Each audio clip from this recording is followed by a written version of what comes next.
Have you ever heard someone say there is a standard multiple of EBITDA as a metric for valuing a business? I'm sure you have. But is it the most absurd, laziest way to arrive at a business valuation? Does it show complete ignorance of how to value a business and a lack of understanding of key business drivers? Listen in and I'll let you be the judge. Welcome to DealCraft Solutions, your ultimate resource for insights and tips on mergers, acquisitions and business sales. I'm Mark Roberts, an M&A specialist with a financial valuations degree and over 20 years of experience in the field. In this video, I'm going to expose the biggest mistake I see being made when people talk about using a standard multiple of EBITDA as a metric for valuing businesses. If you hear someone else using this, is it the most absurd and lazy way to arrive at a business valuation? Does it show complete ignorance of how to value a business and a lack of understanding of key business drivers? Listen in. I'll let you be the judge. So today we're talking again about our trusted old friend EBITDA, probably the most commonly used metric to measure a company's profitability and cash flow. 95% of advisors and business owners use it to value a company by applying a multiple based on the industry average. However, EBITDA is not a perfect measure of a company's value, and using a standard multiple of EBITDA for valuing all companies can lead to catastrophic results. Listen in and let me show you exactly why with a simple example of two companies with the same sales and EBITDA but very different profitability and value. Let's imagine we have two companies, A and B, that both have 10 million in sales and 1 million in EBITDA.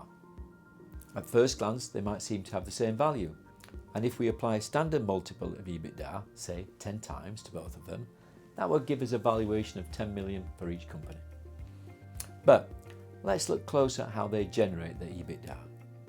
Company A has no depreciation because it has no fixed assets that depreciate. Its EBITDA is entirely generated by its operational income, which means it has a high profit margin and a low capital intensity. Company B, on the other hand, has 900,000 in depreciation because it has 20 million worth of depreciating fixed assets. Its EBITDA is mostly generated by its depreciation, which is a non-cash expense. Its operational income is only 100,000, which means it has a low profit margin and a high capital intensity.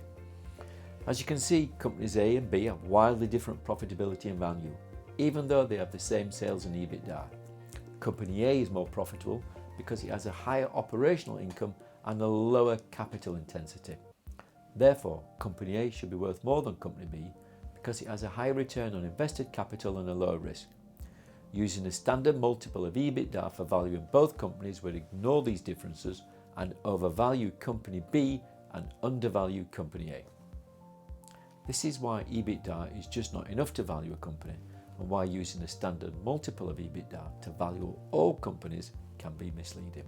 Remember that EBITDA does not consider a company's capital structure, CapEx and working capital, which are all critical factors that affect its value. To value a company more accurately, you need to use a combination of other methods such as discounted cash flow, enterprise value or equity value that consider these factors and reflect a company's actual cash flow and risk. So, is the standard multiple of EBITDA the most absurd, laziest way to arrive at a business valuation? Does it show complete ignorance of how to value a business and a lack of understanding of key business drivers? Let me know your thoughts in the comments below. Onwards and upwards.